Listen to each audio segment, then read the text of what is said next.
কিন্তু কোন রাত্রে হয়েছিল আল্লাহু আলাম, রাসূলও বলেন নাই, আল্লাহ আমাদের জানান নাই। এর মাঝেও হিকমত আছে, কারণ বাংলাদেশে এখন এই রাতে ইবাদত শুরু করছে, 12 রাকাত নফল নামাজ পড়ে মসজিদে যাইয়া সবাই মিলে পরের দিন রোজা রাখ। কিসের রোজা? মেরাজের রোজা, অথচ তারিখটাই জানা নাই। আপনি রোজা রাখবেন, কোনো আপত্তি নাই, কিন্তু মনে রাখবেন মেরাজ নিয়ে আলাদা কোনো ইবাদতও নাই, আলাদা কোনো রোজাও নাই, রাসূল করেন নাই, সাহাবারা করেন নাই। দিনে যাহা নাই নতুন করে দিন মনে করার নামই বিদআত। আর রাহিকুল মাখতুম সিরাতের গ্রন্থটা আছে, যে ওইখানে পড়ে দেখেন কার মনে আছে সবে মেরাজ উপলক্ষে কয়টা মতামত সেখানে উল্লেখ করেছেন তিনি? 6টা মত। যে কেউ বলেছেন রমাদান মাসে হয়েছে, কেউ বলেছেন রবিউল আউয়াল মাসে হয়েছে, কেউ বলেছেন রজব মাসে হয়েছে। সাহাবীরা দিনটাও জানেন না কোন দিন হয়েছে, এবং এই দিনে ওনারা বিশেষ কোনো আমল করেননি, কোনো প্রমাণ পাওয়া যায় নাই। নবী করিম সাল্লাল্লাহু আলাইহি ওয়াসাল্লাম বলেছেন যে মেরাজের রাত্রে তোমরা এই আমল করো, এই সওয়াব হবে, কোনো সহিহ হাদিস নাই।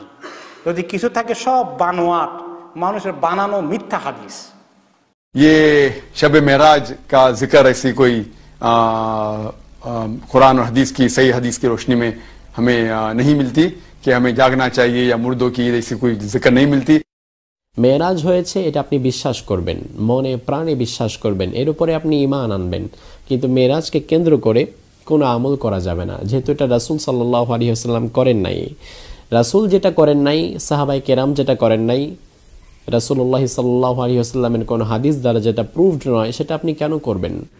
আল্লাহ রাসূল সাল্লাল্লাহু আলাইহি ওয়াসাল্লাম এই মেরাজকে কেন্দ্র করে কোনোদিনও রোজা রেখেছেন বা কোনো আমল করেছেন বা করতে বলেছেন, এরকম কোনো প্রমাণ পাওয়া যায় না। নবী আলাইহিস সালামের মেরাজটা ঠিক কোন মাসে হয়েছে, কোন দিনে হয়েছে, কোন সময় হয়েছে, এই প্রসঙ্গে ইমাম ইবনে তাইমিয়া রাহিমাহুল্লাহ বলেছেন যে বিশুদ্ধ কোনো বর্ণনা দ্বারায় কোনো মাসের কথা নিশ্চিতভাবে জানা যায় না, কোনো দিনের কথা জানা যায় না, কোনো সময়ের কথা, তারিখের কথা জানা যায় না, যে অমুক তারিখে অমুক দিনে অমুক মাসে নবী আলাইহিস সালামের মেরাজ হয়েছে। মেরাজ হয়েছে এটি নিশ্চিত, কিন্তু তার তারিখটা সংরক্ষিত নয়, এবং এ বিষয়ে যতগুলো বর্ণনা পাওয়া যায় তার কোনোটি গ্রহণযোগ্য নয়।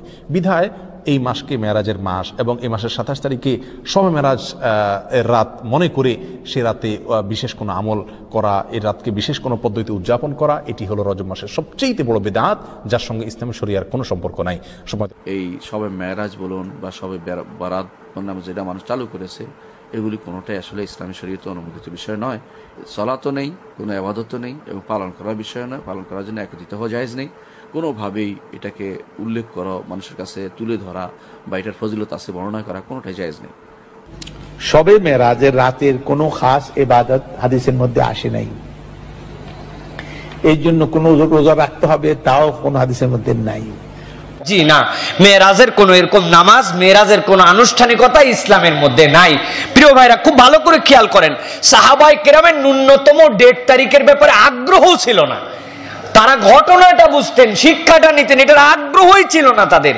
27শে রজব সম্ভবত, এই রজব মাসকে উপলক্ষ করে গোটা দেশের মানুষ রোজা রাখবে, অর্থাৎ সিয়াম রাখবে। এটা হলো বিদআতি সিয়াম। এই সিয়াম রাখলে পাপ হবে, নেকি হবে না। 2 নম্বর, 27 তারিখে যে মেরাজ হয়েছিল এটার কোনো নির্দিষ্ট প্রমাণ নেই। আপনি আর রাহিকুল মাখতুম, সবচেয়ে বিশুদ্ধ ইতিহাস গ্রন্থ খুলে দেখুন, বিস্তারিত লিখেছেন। 7টি মতের শেষে বলেছেন যে কোন তারিখে মেরাজ হয়েছে এটা আল্লাহ ছাড়া কেউ জানেন। আমরা মানে সাহাবায়ে কেরামরা এই দিনটাকে মুখস্থ রাখেননি। কেন মুখস্থ রাখেননি? কারণ তারা ভালো করে জানতেন যে যেই রাতে মেরাজ হয়েছে ওই রাতে এমন কোনো খাস আমল নাই যে ও রাতটা মুখস্থ রাখতে হবে। আর শবে মেরাজের রাতের কোনো ইবাদতই নেই। মুহররমের 10 তারিখে শোক পালন করা না।